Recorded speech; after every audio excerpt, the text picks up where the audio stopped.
कार्तिक महीने की शुरुआत हो गई है और कार्तिक माह का स्नान बेहद ही शुभ माना जाता है।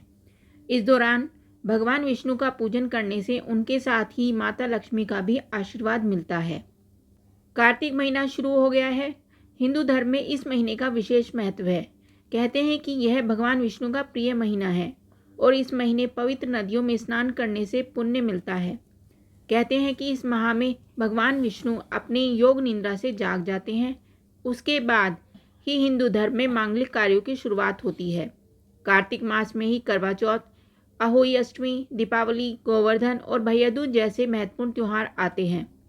कार्तिक माह का स्नान विशेष महत्व रखता है और यदि आप पवित्र नदियों में स्नान नहीं कर सकते तो नहाने के पानी में गंगा जल मिलाकर उससे स्नान करें। जो व्यक्ति कार्तिक स्नान करता है उसे पुण्य फल प्राप्त होता है।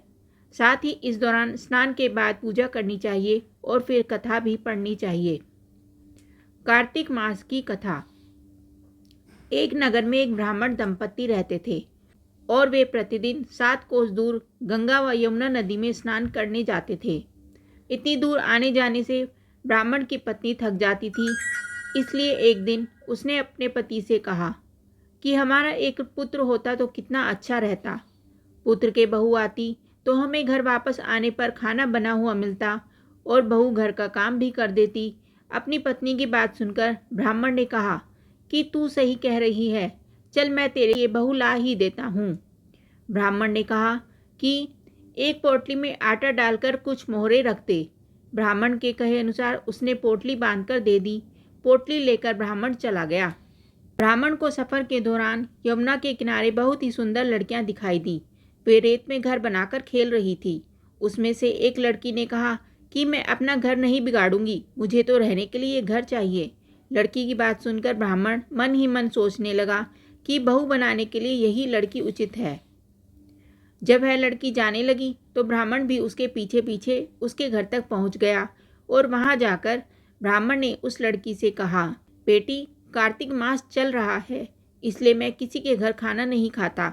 मैं अपने साथ आटा लेकर आया हूँ। तुम अपनी माता से पूछो कि क्या वह मेरे लिए आटा छानकर 4 रोटी बना देंगी।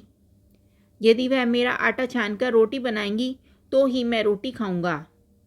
लड़की ने जाकर अपनी माँ को ये सारी बात बताई।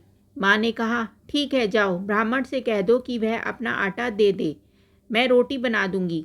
जब वह आटा छानने लगी तो आटे में से मोहरें निकली और वह सोचने लगी कि जिसके आटे में इतनी मोहरें हैं उसके घर में कितनी मोहरें होंगी। जब ब्राह्मण खाना खाने बैठा तो लड़की की माँ ने उस ब्राह्मण से पूछा, क्या आपका कोई लड़का है और क्या आप उस लड़के की सगाई करने जा रहे हो। यह सुनकर ब्राह्मण ने कहा कि मेरा लड़का तो काशी में पढ़ने गया हुआ है, लेकिन यदि तुम कहो तो खांड कटोरे से विवाह करके तुम्हारी बेटी को अपने साथ ले जाऊं। लड़की की माँ ने कहा, ठीक है। इस पर लड़की की माँ ने लड़की की खांड कटोरे से शादी करके उसे ब्राह्मण के साथ भेज दिया। ब्राह्मण ने घर आकर कहा, रामू की माँ, दरवाज़ा खोलकर देख, मैं तेरे लिए बहू लेकर आया हूँ। ब्राह्मण की पत्नी भीतर से ही बोली, हमारे तो कोई बेटा नहीं है तो बहू कहाँ से आए। दुनिया ताने मारती थी, अब आप भी मारने लगे। ब्राह्मण ने कहा, तू दरवाज़ा खोलकर तो देख। जब ब्राह्मण की पत्नी ने दरवाज़ा खोला तो देखा कि सामने बहू खड़ी है। उसने बहू का स्वागत किया और आदर सत्कार से अंदर ले गई। अब जब ब्राह्मण अपनी पत्नी के साथ नदी स्नान करने जाता तो पीछे से बहू घर का सारा काम करके और खाना बनाकर रखती थी। वह उनके कपड़े धोती और रात को हाथ पैर भी दबाती थी। इस तरह बहुत दिन बीत गए।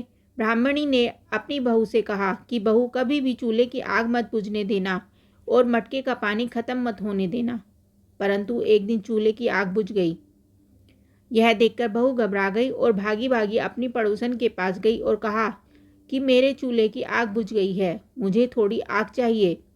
मेरे सास ससुर सुबह स्नान करने गए हुए हैं, वह थके हुए घर आएंगे, इसलिए मुझे उनके लिए खाना बनाना है। यह सुनकर पड़ोसन ने कहा कि तू तो बावली है, तुझे यह दोनों मिलकर पागल बना रहे हैं। इनके कोई पुत्र नहीं है और ये निसंतान है। बहू ने कहा, नहीं, ऐसा मत बोलो, इनका बेटा तो बनारस काशी में पढ़ने गया हुआ है।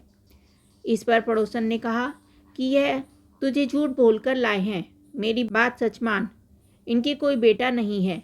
अब बहू पड़ोसन की बातों में आ गई और कहने लगी कि अब आप ही बताओ मैं क्या करूं। पड़ोसन ने कहा कि करना क्या है, जब तुम्हारे सास ससुर आए तो जली हुई रोटियां बनाकर देना और बिना नमक की दाल बनाकर देना, खीर की करछी दाल में और दाल की करछी खीर में डाल देना। पड़ोसन ने उसे अच्छे से सिखा पढ़ा दिया और फिर जब उसके सास ससुर घर आए तो उसने ना तो उनका आदर सत्कार किया और ना ही उनके कपड़े धोए। जब उसने सास ससुर को खाना दिया तो सास बोली, बहू आज यह रोटियां जली हुई क्यों हैं और दाल भी अच्छी नहीं है। तब बहू ने पलटकर कहा कि एक दिन ऐसा खाना खा लोगे तो कुछ बिगड़ नहीं जाएगा। सास ससुर को खरी खोटी सुनाकर वह फिर से पड़ोसन के पास गई और बोली कि अब आगे क्या करना है। पड़ोसन ने कहा कि अब तुम सातों कोठों की चाबी मांग लेना। अगले दिन जब भी स्नान करने के लिए जाने लगे तो बहू अड़ गई कि मुझे सातों कोठों की चाबी चाहिए। तब ससुर ने कहा कि इसे चाबी दे दो और सास ने को चाबी दे दी। सास ससुर के जाने के बाद जब बहू ने दरवाजे खोले तो देखा कि किसी में अन्न भरा है, किसी में धन भरा है, किसी कोठे में बर्तन पड़े हैं। जब उसने सबसे ऊपर का 7वां कोठा खोला तो देखा कि शिव जी, पार्वती जी, गणेश जी, लक्ष्मी माता जी, पीपल पथवारी, कार्तिक के ठाकुर, राई, दामोदर, तुलसी जी का बिड़वा, गंगा, यमुना और 33 कोटि देव देवता विराजमान हैं। वहीं पर एक लड़का चंदन की चौकी पर बैठा माला जप रहा है। यह सब देखकर उसने लड़के से पूछा कि तुम कौन हो। तब लड़का बोला कि मैं तेरा पति हूँ, अभी दरवाज़ा बंद कर दे, जब मेरे माता पिता आएंगे तब दरवाज़ा खोलना। यह सब देखकर बहू बहुत खुश हुई और 16 श्रृंगार सुंदर वस्त्र पहनकर अपने सास ससुर का इंतज़ार करने लगी। उसने अपने सास ससुर के लिए अच्छे अच्छे पकवान बनाए। जब उसके सास ससुर घर आए तो उसने उनका आदर सत्कार किया और प्रेम पूर्वक खाना खिलाया। हाथ पैर दबाने लगी। पैर दबाते दबाते बहू ने कहा कि माँ, आप इतनी दूर गंगा स्नान करने के लिए जाती हो तो आप थक जाती हो, इसलिए आप घर पर ही स्नान क्यों नहीं करती हो। यह सुनकर सास कहने लगी कि बेटी, गंगा यमुना घर पर तो नहीं बहती हैं। तब उसने कहा, हाँ माँ जी, बहती हैं, चलो मैं आपको दिखाती हूँ। जब बहू ने 7वां कोठा खोल कर दिखाया तो उसमें शिवजी, पार्वती जी, गणेश जी, लक्ष्मी जी, पीपल पथवारी, कार्तिक के ठाकुर, राई, दामोदर, तुलसी जी का बिड़वा, गंगा यमुना बह रही हैं और 33 कोटि देवी देवता विराजमान हैं। वहीं चौकी पर बैठा एक लड़का माला जप रहा है। माँ ने उसे देखकर कहा कि बेटा तू कौन है। लड़का बोला, माँ मैं तेरा बेटा हूँ। तब ब्राह्मणी ने पूछा कि तू कहाँ से आया है। लड़के ने जवाब दिया कि मुझे कार्तिकेय ने भेजा है। माँ ने कहा, बेटा यह संसार कैसे मानेगा कि तू मेरा बेटा है। माँ ने कुछ विद्वान पंडितों से मदद मांगी। पंडितों ने कहा, इस पार बहू बेटा खड़े हो जाए और उस पार माँ खड़ी हो जाए। माँ ने चमड़े की अंगिया पहनी हो और छाती में दूध की धार निकलकर बेटी की दाढ़ी मूछ भीगे और पवन पानी से गठजोड़ा बंधे, तब मानेंगे कि यह इस माँ का ही बेटा है। उसने ऐसा ही किया। चमड़े की अंगिया फट गई और छाती में से दूध की धार निकलकर बेटे की दाढ़ी मूछ भीग गई। पवन पानी से बहू बेटे का गठजोड़ बन गया। यह सब देखकर ब्राह्मण और उसकी पत्नी की खुशी का ठिकाना ना रहा।